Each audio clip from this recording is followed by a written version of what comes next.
Greetings, Starfighter. You have been recruited by the Star League to defend the frontier against Zur and the Kodan Armada. Get ready?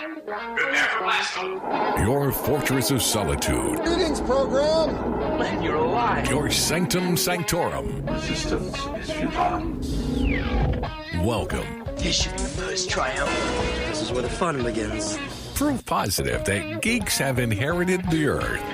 It's showtime. It's time to get your geek on.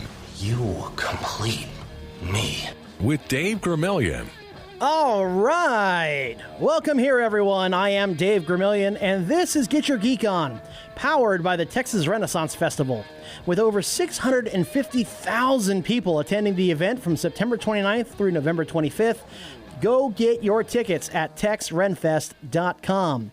This is the premier talk radio show for Star Wars, Star Trek, DC, Marvel, esports, really all things geek that have dominated this little world of ours. You see, geek is not what it was 20 or 30 years ago. Geek is in. Geek is very in. Geek is now the mainstream, and we are here to talk the latest and greatest that is geek right here on Freedom 1160 Talk Radio and Freedom1160.com. This is Season 3, Episode 7, and today we have got DC news coming out of our ears. We are going to talk big time about the world of DC because the DCEU is officially dead. So we'll be talking about that. New chief, new name, new movies. Is it really going to survive the next 12 months? Well, we're going to talk about that in a big-time way. Plus, we have a guest here in-house. That's right. Our very own Peter Gonzalez, our beloved Minion, has returned to us for this show to talk about San Deigo Comic Con. And we'll get his perspective, man of the street kind of stuff, and see what it was like to attend that circus. Holy cow. And, of course, what show would be complete without talking about a little bit of DC Backlash as well? Yes, once again, it appears that the trolls on the internet have reared their ugly head and decided to take out their anger and frustration on somebody that did absolutely nothing wrong to them whatsoever. Yes, we're talking about Anna Diop, who is set to play Starfire on the DC, what do you call it, the Titans? Is it just Titans? Is that what they're calling it? I think that's right, yeah, the Titans series. So we'll talk about that. Let me also let you all know that, so this is officially, August is right around the corner. And that means the month of August for us is all San Antonio all the time. So we are going to have all guests in the month of August, all San Antonio guests. So what we're going to do is we're going to kick things off with Bridget Garraway, the creative manager for Alamo Drafthouse, will be here in studio with us to talk about everything that is the glory that is Alamo Drafthouse. We'll talk about that here with her in studio. Then we'll have Raphael in from Havoc, the Heroes and Villains of Cosplay. The week after that, we'll have Juan Gonzalez in from the Alter Ego Gym. That's right, a geeky gym here in town. Will be in here to talk to us. And then we'll wrap things up with Lori Gonzalez from Nerds for a Cause. She does all those little wonderful conventions down at the Wonderland Mall of the Americas. So, let me speak a little bit about Havoc also as well, because they're a sponsor of the show. I want to put that out there. But if you're looking for a cosplay group, if you're looking for anything really related to cosplay, but you're not sure where to start, you don't know where to go, you don't know if your cosplay is the right cosplay, then you want to talk to the Heroes and Villains of Cosplay. They've got a meeting coming up. I believe it was on the 12th of August. Ask questions. They'd love for you to do that over at Havoc. All right, so without further ado, without further gilding the lily, what we want to do is, he's been on the show for years. He's been a former co-host, taking a break for the summertime here. And what we want to do now is we want to welcome in our Minion, welcome him back from his long trip over at San Diego Comic Con. Peter, welcome back, man. Oh, it's great to be back. It's awesome. You had a good time out there? I had an amazing time out there. It was incredible. Now, we talked about here, San Diego Comic Con is like the Oscars for geeks. I mean, it's huge. It doesn't get any bigger than San Diego. But what was it like before the con kicked off? What was the atmosphere like out in San Diego? I mean, the calm before the storm. The calm before the storm. Well, the best thing to usually do, because I got there on a Monday. So everything is just, it's very quiet. They're still putting up stuff. They're still putting up banners. You still see the little cherry pickers. putting up everything, and you can see like they're putting out some. They had like a prop for like Rampage, so they had part of the gorilla assembled. Only part. Only part. Which part? The body was there, but he was missing an arm. Ah, okay. Oh, so he was the Bucky Kong. Bucky Kong, basically. And people, even the hotel is very quiet. People still getting checked in, and by Tuesday, it starts to pick up a little bit. Okay. And by Wednesday, it's full on. Everybody's coming in. By Thursday, bam, it hits, and it's in full, and everything by Friday is in full swing. All right. Everybody's getting into the act out there, even at the hotel. You notice that the people at the front desk, the people who are doing the cab stands and the Uber stands and everything, they're all wearing comic shirts. Wow. In the main lobby, they had a speaker that was there that was playing Harry Potter, Star Wars, Dark Knight, Pirates of the Caribbean. And everybody's just getting into the act, no matter where you go. Now, I know when the Alamo City Comic Con starts here, you go down to the hotels and people are like, oh, are you checking in? Are you here for the con? Are you doing the con? I imagine in San Diego, there's no question about what people are flying in for. Everybody looks forward to, because everybody makes, everybody downtown is making money off of this. Even the homeless people are looking forward to Comic-Con. I can imagine. People are going up to the home. Some people out there is like, is that Alan Moore? No, it's some homeless guy. Crotchety old guy, Alan Moore, not much difference. Now, last week, we talked about all the big news, and we talked about all the flashy trailers that were going on and all that fun stuff. But what was it like on the show floor? That's what people don't report on, is just what was it like to be there on the floor? Well, like I said on a lot of the live videos, you never knew what was just going to be right around the corner. You turn around and like, is that Megatron? There's a guy walking around as Megatron on stilts. You turn around another area, Ninja Turtles. Or, you just happen to go, sometimes being in the right place at the right time. I just happened to go into the Marvel booth. I think, it was Saturday, and like, that's the cast of Cloak and Dagger, and they're doing an autograph session. And I think I have a great story about that. As a matter of fact, on Saturday, they had an area out there where they had all the banners and everything, and that's where all the cosplayers were going, and everybody's taking pictures. And they had a guy out there who was dressed as Hulk. I mean, World War, from the movie from Thor Ragnarok. Right. With the Legionnaire style outfit and everything. And he's getting a lot of pictures. Then there's a guy who comes up as Thor, and he's like, yes, he's a friend from Walk. We know each other. And then later on there's a guy dressed as Stan Lee who comes in. Because I was there with what's her name? There was a Deadpool and Miss Marvel that were there. So we were just taking pictures left and right. And it was just, constant stuff. And the adrenaline just kind of keeps you going. But like I said, you just never knew what was around the corner. So was this, obviously there's more people in attendance, but as far as like the vendors go, would you say that there's more big vendors that are there? There's of course your big vendors like Star Wars and Hasbro and Mattel and so forth, and that's where everything gets real congested. But if you go to like where the Artist Alley is, and even further down, close to like where BlizzCon was at, there were smaller businesses out there and stuff, and so you could find just about whatever anything you were looking for, everything from toys to models to old comic books, new comic books, everything under the sun, and it's all there for the taking. And if you just want to go there and just people watch. And what about the exclusives? Everyone's talking about the exclusives. Well, depending on like I said, whatever it is that you may be looking for, because Hasbro had their things. I picked up some stuff from my brother. There was like a Star Wars droid pack or something like that.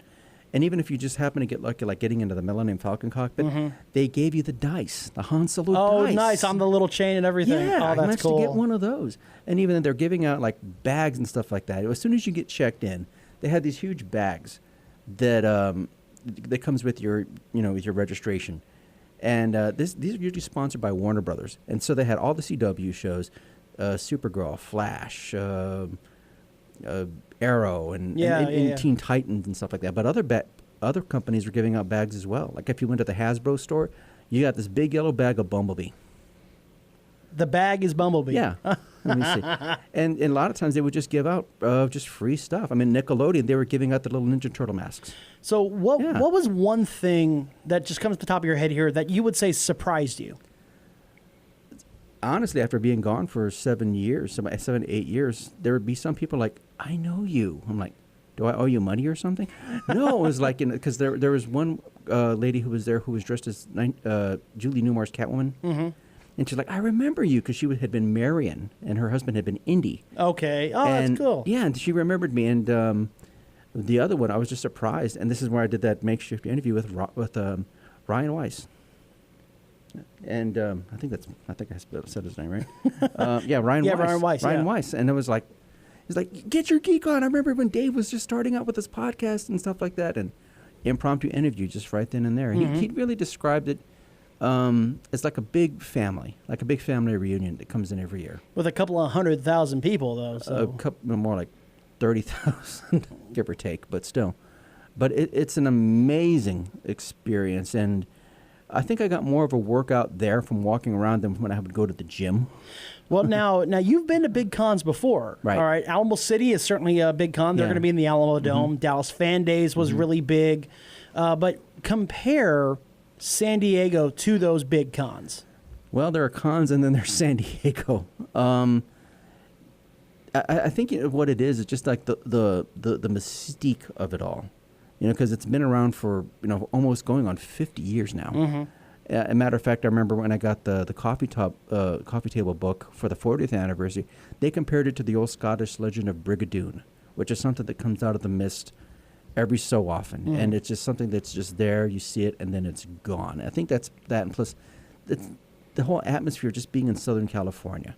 Yeah. And just seeing all the different things that are there, all the different, of course, the major comic book studios that are there, all the major movie studios and Lucasfilm and I don't know, wait, Disney wasn't there this year, but ABC was there. HBO wasn't. Yeah. Star Wars was there. Yeah. So they had the Clone Wars announcement. So there was that presence, but Marvel pulled out. So. Yeah. Well, they were there. They just didn't have anything major there. Yeah.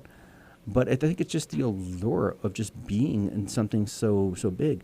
I mean, I've never had the chance to go to something like Dragon Con or New York City Comic Con, so I couldn't really compare those two. Or and I had been to quite a few celebrations, but there's just something about San Diego because everything you see in San Diego, you're going to see first.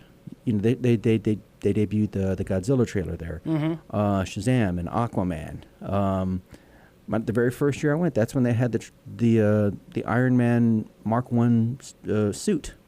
So everything you see there is paving the way of what you're going to be seeing in this next coming year. Now, the biggest fear that a lot of our listeners have out there is that it's too big. You're going to feel claustrophobic. It's the circus of circuses, and that turns a lot of people off. Did you ever feel like it was too big? Did you ever just want to just get out of there? Well, it can be overwhelming if you ever go there for the first time, because you literally do feel like you're in the center of the universe. Mm-hmm. But after kind of taking everything in at one point, you just kind of like take a deep breath and you just run with it, because 15 minutes alone isn't enough to kind of describe what this is like. It's just something that you just kind of have to just experience. And a lot of the videos and pictures I was putting up here live. Well, I wanted to get everybody that feeling of like you're there. Yeah, I want to let everyone know that we do have all of Minion's pictures, videos, interviews, everything up on our Facebook page, facebook.com/GYGO Radio. I know when we went to the Dallas Fan Days together, there were times when I was like, this is too much. This is crazy. We gotta get out and take a breath. Mm-hmm. But at San Diego, that's everyone's big fear, is that it's just too much. It can be, but every once in a while, that's when you have to sit down, take a little break, and you just keep going. Because when I was taking pictures with the cosplayers, I was already drenched in sweat from just being in costume. Because I've worn the Captain America before, but this is the only time I was just drenched head to toe. Mm-hmm. But you just keep going, and there would be something that somebody would say, or some of the other cosplayers had music that was playing on their phones, or was hooked up to some type of little speaker or something like that. And a song would come on, and it just gave you the extra energy to keep going. Of course, every time I'd go back to the hotel, I was like, all right, I'm taking a shower. I'm going to the pool. So much for the parties. But you just keep going. It is big. It is huge, because I remember one of the last times I was there, Frank Miller got up at the Inkpot Award and said, this needs to be more about comics now, because in the early days, it was more comic and writer driven. And you would have Jack Kirby, Charles Schulz, and so forth. They would be out there sometimes just sketching by the pool. And occasionally you'd have a celebrity like Chuck Norris or someone, or Walter Koenig. But, you know, over the years, as this has just gone on, it's like everything you say in the liner notes. You know, geek is the mainstream. That's where it is. Do you have any advice for somebody who is listening to this and is now decided, all right, I'm going to make the pilgrimage next year? Do you have any advice for the first timers? Save your income tax for one. Well, yeah. Besides that, yeah, the hotel prices. Good pair of walking shoes for one. Pace yourself. Your very first time, if you're going to be within the Gaslamp area, go to the local grocery chain that's called Ralph's, which is like H-E-B here. Stack up on snacks and water and stuff like that. Keep that back in the room, or take some of that stuff with you. Pace yourself. Bring extra batteries, extra phone chargers for one. And if you do get there, and I also recommend get there like a little bit early. Right. Like a few days beforehand. This way you can kind of go to like maybe the zoo or Coronado Island or to the USS Midway, and just take everything in. See everything before the craziness starts. So you go to a con. Then, you go to the con, you show up Thursday, you leave Sunday. But you're saying for this, make a real vacation out of the whole thing. Yeah. I mean, because if you just want to because one of our friends, he stayed up in San Jose and then flew down. Make it a trip. Some people would leave like I did, like on Monday. But some other people would leave on Tuesday, do some sightseeing. And I'd also recommend, if you're going to buy a whole bunch of stuff out there, if you don't have room in the suitcase, they do have FedEx that's out there that will ship it, and I highly, highly recommend that you do. Pay it extra this way. It's worth it this way. It'll be there a couple of days after you get there, and that's what I would recommend. And once you finally get your program guide, kind of like go through like what panels you want to sit through. I mean, it's almost like trying to pick your own courses when you start going to college. I didn't get a chance to attend any of the panels because I was just taking everything in. But if you're lucky to get into like, Hall H or something like that, I don't think they actually, I'm not sure if they still do it this year, but they didn't always clear out the auditorium. So you could sit there. For panel after panel after panel after panel. If you want to sit there like, okay, there's some really boring panel up here, I'll just stay here because Doctor Who's panel is next. And some people, I think they still do that. But the great thing also about this is the staff that are there, it's a very well-oiled machine. They take care of everybody. They get everybody moving. And it runs very smoothly. The kind of, I guess you could kind of say, the necessary evil about this was, if you notice in any of the pictures when I was dressed as Han Solo, I do not have my blaster drawn. Because of what happened with that one guy in Phoenix last year. Oh, that guy. Thank you very much. Just give me 5 minutes with him. That's why we can't have nice things. Right. Because my blaster was basically tied to my to my holster. Stapled in there. I mean, yeah, but then later on, I did notice there were some Star Trek guys who had their phasers out, some 501st guys who did the same thing. Because after a while, I think they just said, the heck with it. Well, I did think it was funny when I came in with my Captain America costume, my World War II cap. They said, make sure don't wave it around or hit anybody. And I was like, what if they're Nazis or Hydra agents? And the guy was like, all right, just get out of here. You never know sometimes. Yeah, you never can tell. Right. And for those who don't know what we're talking about when it comes to the Phoenix Comic Con, there was a guy who was arrested inside. He had somehow, some way, had smuggled in 4 guns and a knife. And allegedly also, I read some throwing stars, some actual, could kill somebody throwing stars in there as well. He was going to try to take out Jason David Frank, getting a shootout with the cops, and I mean, that was craziness right there. Yeah, because I do remember one year I was there, and I guess this is just for the state of California, because I remember at weapons check they had some ninjas, and they were like checking the stuff, and they're like, you can't bring that in. Right. They even, are you a licensed martial arts practitioner or not, an instructor? And they said, no, can't bring that in, can't bring that in. And things are always going to vary depending on convention and state. All right, so Minion is back. He's talked to us now about San Diego Comic Con. We appreciate you taking the time and trying, in some way, to put it all into perspective. But plenty of stories to tell, maybe in post show. I'm sure plenty. Yeah. In the post show fun that we do over on Facebook.com/GYGO Radio. But the clock is starting to tick down on us here, and we've got to get into some of this DC news. So let's go ahead and let's hit it up.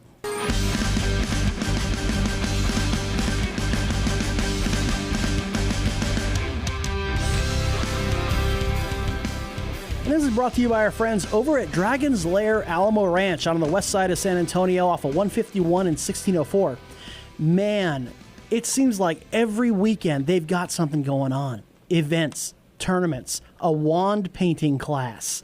They have, of course, comics and graphic novels and subscriptions and whatnot, but man, there is something for everyone out there at Dragon's Lair and Alamo Ranch. All right, so the Titans trailer was released at San Diego Comic Con, and it was not all that well received. I think that's fair to say. A lot of it was positive. That's true right up until we saw Starfire. You know, yeah. And now the backlash has come out onto Anna Diop, who is the actress who's playing Starfire in the DC Universe series. Recently, she decided to disable comments on the vast majority of her posts on Instagram. She hasn't left Instagram like Kelly Marie Tran or Daisy Ridley from Star Wars, but she's disabled the comments on a lot of her posts. The only thing is that not everyone is positive as to why. A lot of people think that it's about hate and backlash and racism, but nobody has actually come out and confirmed it. Now, I did reach out to her agent, and I said, do you want to make a comment? Do you want to confirm, deny, make a statement, something like that? And he said, I'll pass it on and see if she wants to make a statement. But he would not comment on the record one way or the other as to why she disabled those comments. Yeah, it's about the backlash. That's what it is. And to be honest, the backlash is misplaced.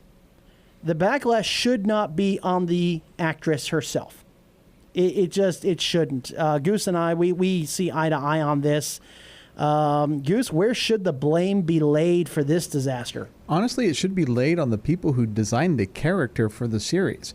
Let's be honest, guys. I don't care the color of an actress. Iris West didn't bother me. There's a lot. Jason Momoa didn't bother me. You know, I don't care. As long as the character on screen looks like the character from the comics, or there at least a rough approximation where I can actually tell it's the same character, I'm good. I don't care. But this character of Starfire that's in Titans looks nothing like Starfire from the comics. I'm okay with if we need to tone down the sexiness a lot. I'm okay with that. We want to make it like the Teen Titans cartoon, not Teen Titans Go, that piece of hot garbage, no. But the Teen Titans show from Cartoon Network, or even the Justice League or the Teen Titans Judas Contract animated movie, yeah, I got no problem with that either. But I don't like the design of this Starfire from a character design standpoint.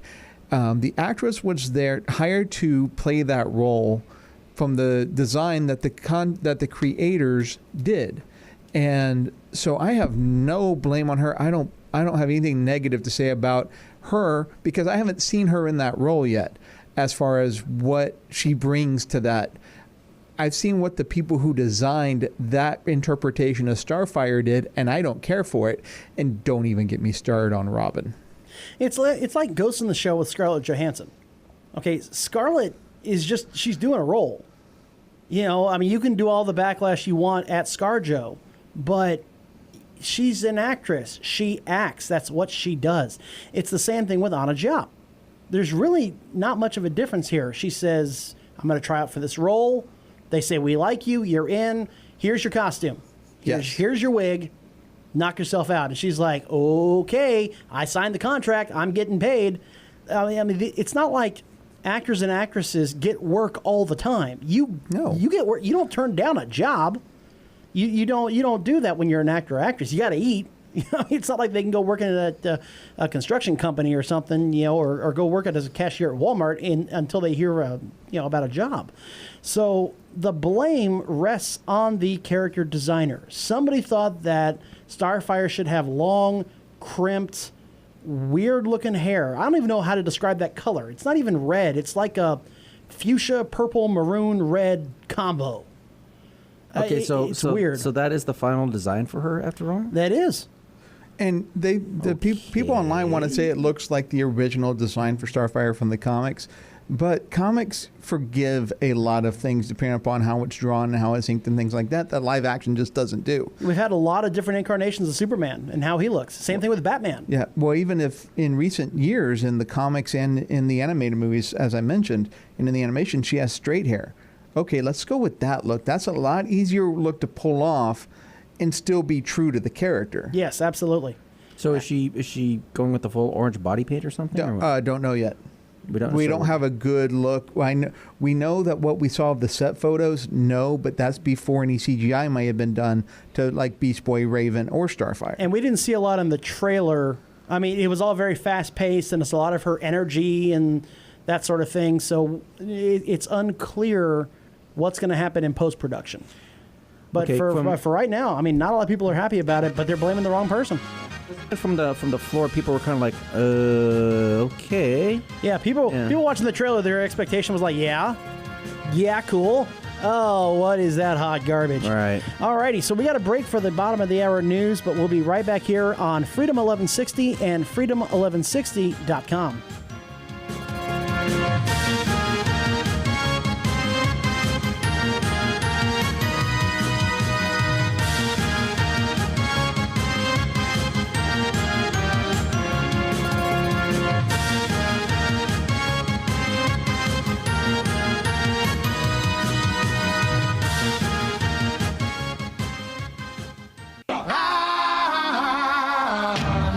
Hooked on a feeling.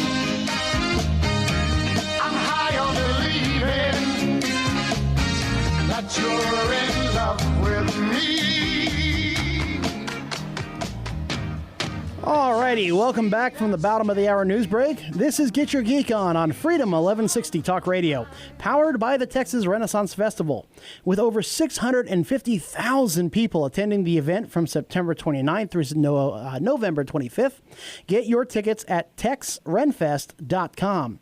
I am Dave Gramillion, and if you missed the first half of the show, we have Peter Gonzalez, the president, Grand Poobah, the Grand Admiral of the Star Wars Society of San Antonio, back from San Diego Comic Con, and kind of broke it down to a man-on-the-street version. What's it like to be there? Is it really as claustrophobic as some people think? What's it like just be on the floor with the vendors and the guests and all that fun stuff? I'm sorry, who is back with us now?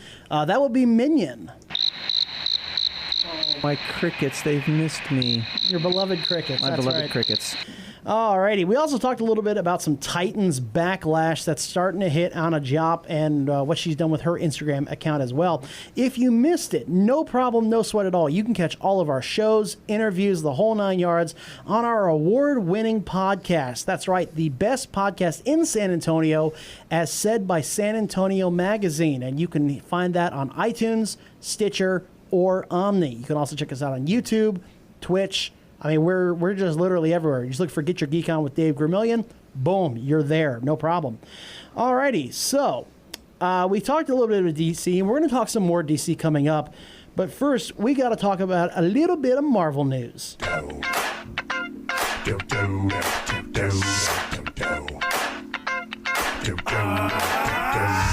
This is that sequel to the smash hit no equal. This one's for the true fans with Hulk hands and action figures. Alrighty. So, we're starting to find out more now about who has survived what is now being called the snap. When Thanos snapped his fingers at the end of the Infinity War, yeah, we lost a lot of characters. But now we know who has survived. And if you've seen Ant-Man and the Wasp, you start to know a little bit more about who survived and who didn't.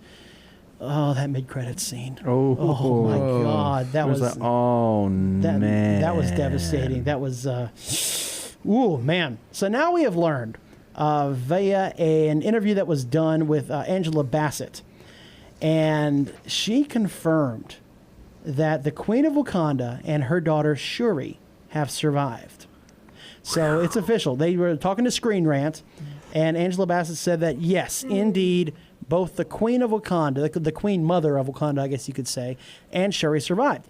Now, if you've read the comics, this really should not come as a big surprise, because Shuri does go on to be the first female Black Panther. It's entirely possible we could see that in Avengers 4. Possible. I can't rule that out.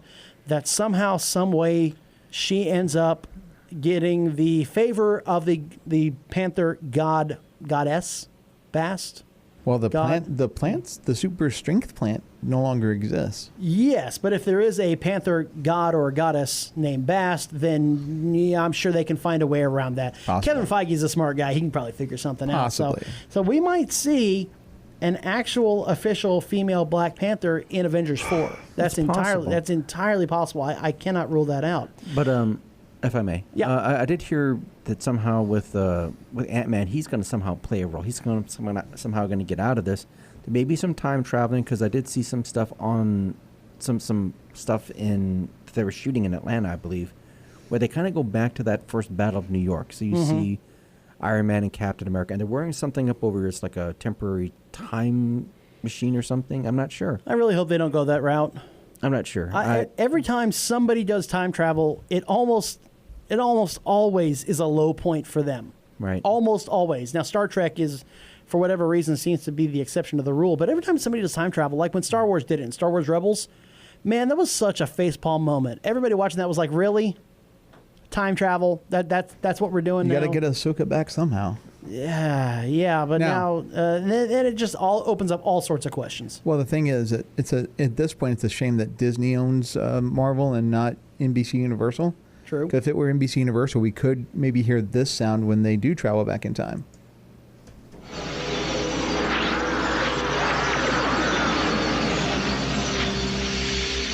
Sadly, though, that will not And come Steve to Rogers pass. could say, "Oh boy." Oh, Or if this were owned by BBC, you'd get the TARDIS. So. Yeah, you could. Yeah. Now, Avengers 4, we have to call it Avengers 4 simply because we don't know yet what it's officially going to be called.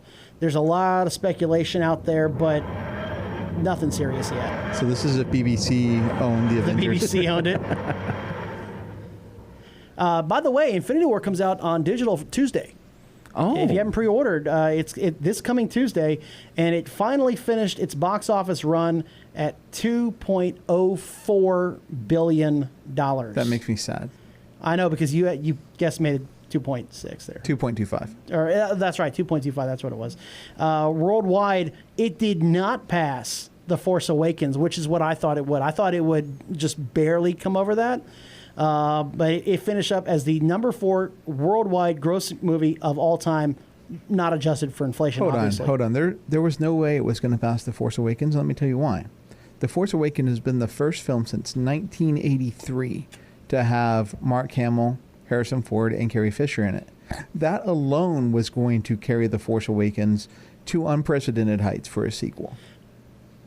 Possibly, but I don't think that just those 3 would have been enough to get it. Chewbacca, the Millennium Falcon. Well, that droids. plus the new Droids. characters, and there was No, everybody wanted to see Han, Luke, and Leia. Yeah. We didn't see them all together. No. But they were there. And that was enough to drive people to see the movie. Not to this height. They're not the 3rd highest grossing movie of all time. Oh, yeah. No, that's not Yes. enough right there. Think about this: 34 years or 32 years. No, I know what you're saying, but I'm saying that that's not enough to get it all the way up there. I mean, maybe that's worth $1.25 bill, $1.5 bill, but that wasn't every dollar that was spent. Not everybody went in there to say, "Oh boy, I can't wait to see the big 3." No, some people went back to go see. Oh wait. Wait a second. They did not have They must have had a scene together. I need to go see that again. Yeah, because Maybe I missed something. But that's not every dollar. I mean, come on now. I wasn't lining up to go see Rey and Finn. I wanted to see Luke, Han, and Leia again. Well, the top 5 highest grossing movies worldwide all time, you have Jurassic World at number 5, $1.6 billion. So that didn't even crack 2. Avengers Infinity War is number 4. Star Wars The Force Awakens at number 3. Titanic still number 2. Not adjusted for inflation, made $2.18 billion. And then no one's catching Avatar at 2.7. Well, by the way, Jurassic World Fallen Kingdom and even Jurassic World the original don't actually take 2 and 3 into account. So, I mean, it's one of those things. You have to call it Jurassic Park 5 just because it's the 5th in the franchise, but it doesn't even take 2 and 3 into account. Yeah, no, I would agree with you there. So, if you took the box office budget I'm sorry, not the box office gross for Star Wars 2, Episode 2, Attack of the Clones, which, remember the mania back then and everybody went to go see it. That made $649 bill. If you took that... Million. Billion. 649 yeah, million. I'm sorry. Yeah, 649 million. If you combined that with Titanic, you would just barely eke out Avatar. I have a feeling Avengers 4 is going to do very, very well. I think it's going to do very well also, but I am firm in my belief that there will not be a movie that will eclipse Avatar. It won't happen. It must happen. It has to happen. It must happen. If any movie was going to do it, it was going to be Avengers. Well, we still got at least one more movie with the original cast. Not going to happen. I'm telling you, there will not be a movie that'll hit 2.8 billion. I have to agree with Goose, because if it's going to be the last roundup, and if they hype it well enough, I think they'll pull it off. Because you're also going to be going into, was it Phase 4? It's the end of Phase 4. Yeah. I'm telling you, I will make the bet right now that Avengers Infinity War, Avengers 4 will not beat out Avatar at the box office. Okay, so y'all heard it here first. So at some point... So if it does, what do you have to do? Well, it's a year off. I mean, you want to... Oh, yeah, let's get it on the record now. Okay, all right, fine. You want to go that way? Let's go that way. Let's do it. What do you want? You have to eat, You have to eat bugs. You have to do my little teapot downstairs, and you have to eat the chip. Fine. We got it. Y'all heard it here first. Fine. I will do all three of those. If it gets 2.8 bill, which will beat Avatar, fine. I'll do it. I don't care. All three of them. All three. I'll do all three at the same time. Doesn't bother me. While wearing a Pokemon costume? You can put one of the little crickets on a chip, which I'll eat, downstairs while singing "I'm a Little Teapot" on the street corner. It's badly, but you have to sing it badly. It's in not heels. Going to do it. In heels. You're not going to find heels to fit my feet. What are you kidding me here? No, I'm telling you, it's not going to happen. So I feel perfectly confident making that bet. You can mark the tape right now. It's not going to happen. All right, y'all heard it first. So because at some point, if he tries to weasel out of it, like, no. Let's go to the videotape. No, hombre, you're getting down there. Go ahead, knock yourself out. It ain't going to happen. But you know what is going to happen? What's that? We got to head to Texas Ren Fest. Oh, yeah, we do. We got to go there. It's the largest one in North America, and their themed weekends, oh, my God, these all sound like so much fun. They've got 200 acres of campgrounds. So you don't have to make a day trip out of it. You can camp out. Some of the campouts are a lot of fun as well. Themed weekends include Pirate Adventure, Heroes and Villains, Highland Fling, Celtic Christmas, Oktoberfest, presented by Bud Light, 101 Dreams, Barbarian Invasion, presented by Genghis Grill. You see how that worked there? The more I read about it, the more I look into it, the more fun it is. This is going to be a tremendous time, and you can get your tickets right now at TexRenFest.com. Do not delay. Do not put this off, guys, because if you do, you know what's going to happen. It's going to be sold out, and you're not going to be able to get in. So get your tickets now. Head to TexRenFest.com right now. Go get your tickets. Alrighty, so with that being said, let's also move along, and let's talk the world of DC here. Let's take the time that we have and let's discuss how the DC EU is dead. Long live the world of DC.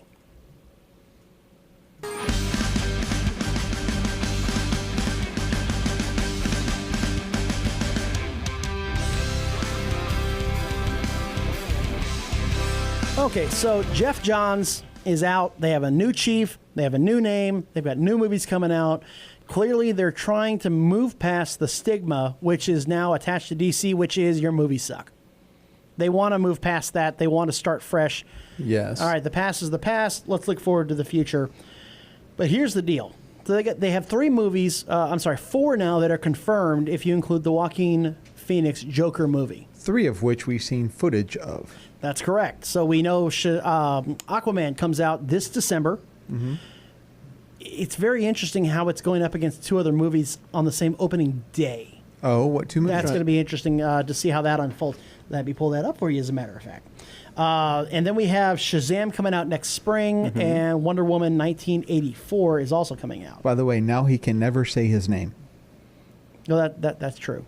You can't, because otherwise... Because he was the original Captain Marvel. That's true. So let's see. December. My notes. No notes. And then all right, so here we go. So Wednesday, December 19th, Mary Poppins Returns comes out. Oh. That's going to be... Do not Do not underestimate the power of that movie. Yeah. Supercalifragilisticexpialidocious. It's good. That movie will sell big time. Yes. And then on Friday, so just 2 days later, you have the following movies coming out: Aquaman, Bumblebee, Holmes and Watson. Is that? Hold on. Is that? That's Will Ferrell and John C. Reilly. Oh, heck with that! I ain't going to see that piece of hot garbage. There are a lot of Will Ferrell fans out there. Yeah, no, that's gonna because think about this. We have Benedict Cumberbatch and we have Robert Downey Jr. Yeah. If you want your Sherlock fix, go to somebody who could actually do a good Sherlock. No, Will Ferrell and John C. Reilly. No, that movie needs to tank, which it will that weekend with those other 3 movies. That's true. And then you have Alita: Battle Angel. Did you see the latest trailer that came out? I have not. Man, I saw that. That thing looks good. That's a James Cameron movie. Oh Lord, Say no more. That means it's going to be number 3. Now I'm sure. Is this Thanksgiving weekend when all this comes out? No, this No. is Christmas weekend. Friday, December 21st, 2 days after Mary Poppins Returns. Okay. Now, as confident as I am that I will win the bet and Avatar will remain number 1 at the box office, I am confident that some of these movies are probably going to move. That the Friday, December 21st was a placeholder for a couple of these movies, and they'll probably shift things around, but not that much. No. So you're going to have coming out, and the Friday before is Spider-Man Into the Spider-Verse. So you get Spider-Man, Mary Poppins Returns, Aquaman, Bumblebee, Holmes and Watson, Alita: Battle Angel, all in a week. All in a week's time. That's going to be an expensive weekend. Yeah, Or I'm just going to invest in Movie Pass for that month. for that. Fandango. Yeah, there you go. So here's the big question then: if let's assume Aquaman takes a hit for whatever reason, maybe the movie's not that good because it looks like Black Panther your underwater. face. It looks like Black Panther underwater. No way. It looks like Black Panther underwater. Whatever. All right. All right, let me tell you the You're plot. entitled to your opinion. I'm going to tell you the plot of a movie, and you tell me if it's Black Panther or Aquaman. Okay. Okay? All right. Evil brother rules a kingdom, is threatening war on the rest of the planet, has to be overthrown by the good brother who has to return after getting his butt kicked. That's That's Lion Aquaman. King. Is that the Lion King? No, that's Aquaman.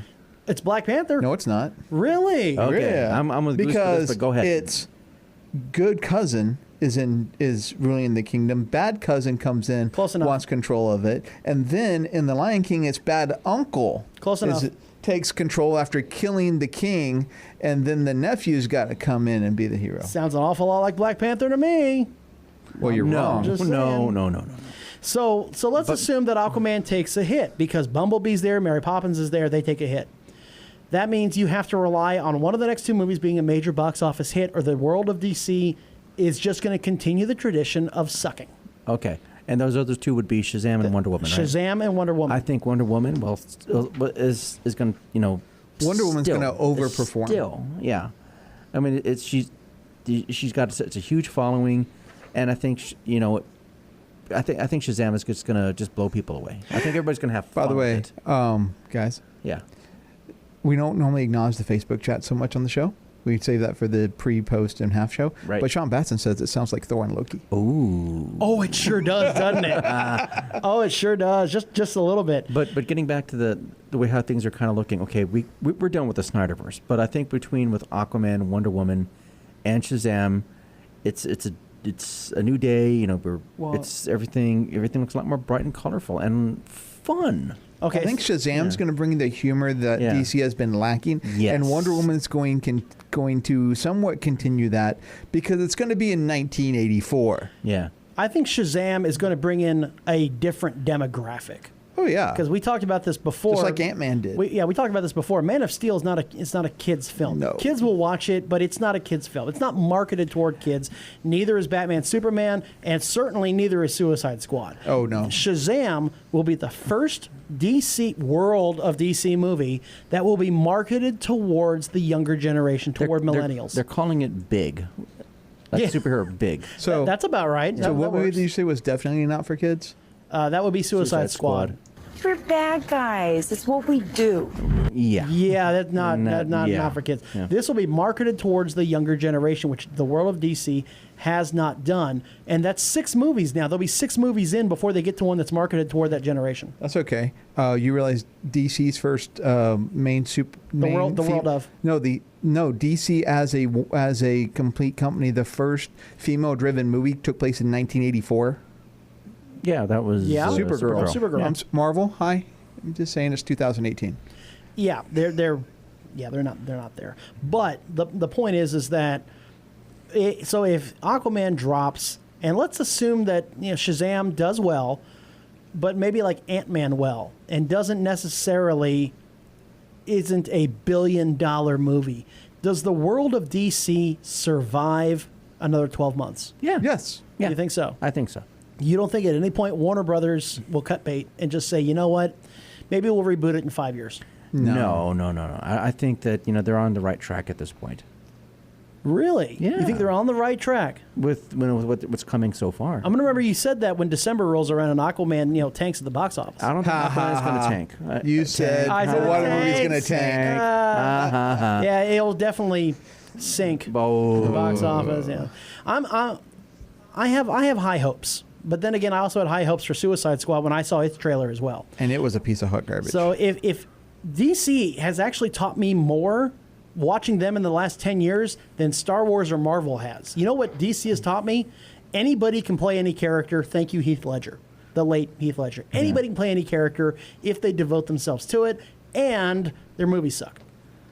No, I think that I'm sorry, I think George Clooney can't play Batman. Well, that too. Oh yeah, that too. Okay. But their trailers look great. And Arnold can't play Mr. Freeze. Never again. Oh God, no! All of their trailers look great. Yes. But their movies tank. Their movies suck. Their movies are not that good. I think they've learned their lesson from based on everything that what's happened with Justice League and Snyderverse and everything. I think they've learned, and I think they're trying to go in a new direction. Well, we'll find out. But at the same time, I'm telling you, I cannot watch a World of DC trailer and think to myself that's going to be a great movie. I can't do it. I have been trained like Pavlov's dog to sit there and go, oh, a trailer. I hope the movie's great because I bet it's going to suck. But I think they've also learned from watching from all the CW stuff.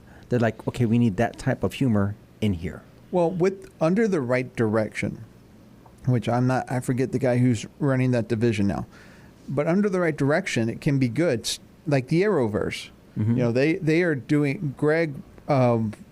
And his last name, I lost it. But yeah, but I know who you are. Yeah, so he's basically the Kevin Feige of DC TV. Mm-hmm. He guided and directed that thing and started off with Arrow, very dark Batman-esque. But then you get to the Flash, and then you bring in Supergirl and Legends at the same time. Mm-hmm. Then Black Lightning, and Black Lightning even has some humor in it that's enjoyable. Now I have more confidence in Shazam doing well than I do Aquaman. And not just because of the schedule. I think the schedule is going to, much like the Solo movie for Star Wars, the schedule killed that movie. It certainly helped put a nail in the coffin of Solo. I think the same thing's going to happen to Aquaman. I think it's going to suffer from some serious movie fatigue come December. I don't think Aquaman is going to do as well at the box office as people think.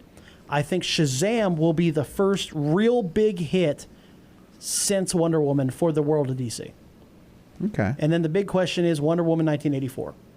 Because sequels tend to do better than their first movie counterparts. They tend to do better, but sometimes they're not as good. But sometimes they're better. Star Trek II, Empire Strikes Dark Back. Knight, Empire Strikes Back. There are plenty of examples of sequels doing better. There are also plenty of examples of them doing worse, like Batman Returns. Batman and Robin. Superman 3. And then Superman... No, there are only 3 Superman. Superman 4. No, that movie didn't happen. Star Trek 5. That movie did not happen. Star Trek Nemesis. Like the second season of Firefly. Oh God. That just tanks. That was that's hurtful. Yeah, that's true. That's hurtful. Salt in the wound still. What do you have more confidence in? Let me ask you this. What do you have more confidence in? That the world of DC will do better as they go along, or that Star Wars Episode 9 will be a smash hit? DC does better as it goes along. I think so. So you have more faith in the world of DC than you do in Lucasfilm. Yes, I do. Ouch. It's like that. The one meme is like, how do you unite all the fans? Dave Filoni, hold my beer. Yeah. No, boy, no kidding. I think Episode 9. I think that'll be a good movie. I really, really do. I've got some high hopes. Plus, it'll make at least $1.5 billion at the box office. Well, I mean that's easy money. Episode 9, executive producer Dave Filoni. Then I'll say Star Wars is going to do well. No, I don't think it needs Filoni. I mean, Filoni. I would actually be a little concerned if Filoni's name was attached to the project. You know why? He does series. He doesn't do movies. But that's what Star Wars at its heart is. It's a series. Well, yeah, but you don't bring him in at the end of the series, and you bring him in 2015 when you're doing The Force Awakens and you're plotting out how the trilogy is going to go. However, how would you feel if Ahsoka showed up in Episode 9? Played by who, though? God, I don't know. It doesn't matter if the character shows up. I really don't know how I'd feel. I know all the Clone Wars fans would go nuts. All the prequel fans would go absolutely bonkers.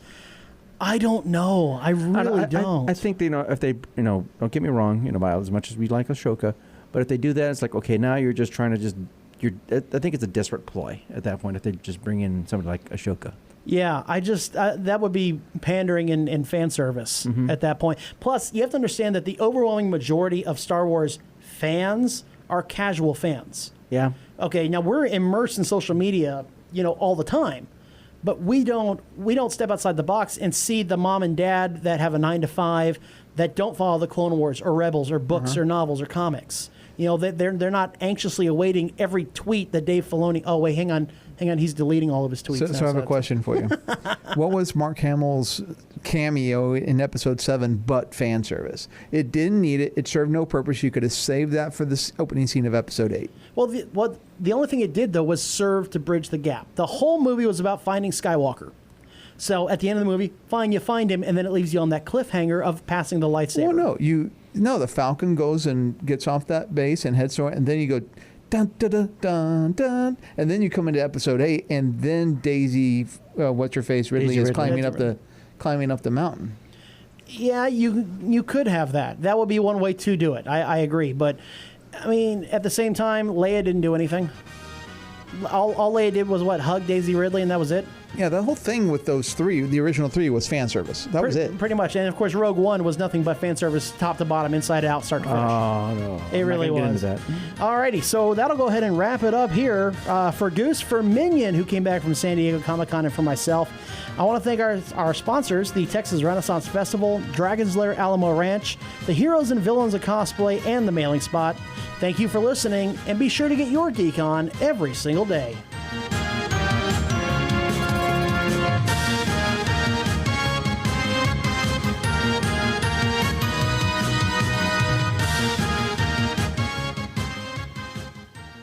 We're glad you watched this video. We work really hard to put out some great quality content for geeks out there. If you like that video, don't worry about it because there are plenty more out there. You can click right here to find more videos, more interviews, more clips, more fan theories, more of just really everything out there under the sun that we do. But you can also click here and mash that subscribe button because that way you just don't miss it. You get a little ping. You don't have to go digging for anything. We bring the news right to you. Just mash that subscribe button. You're good to go.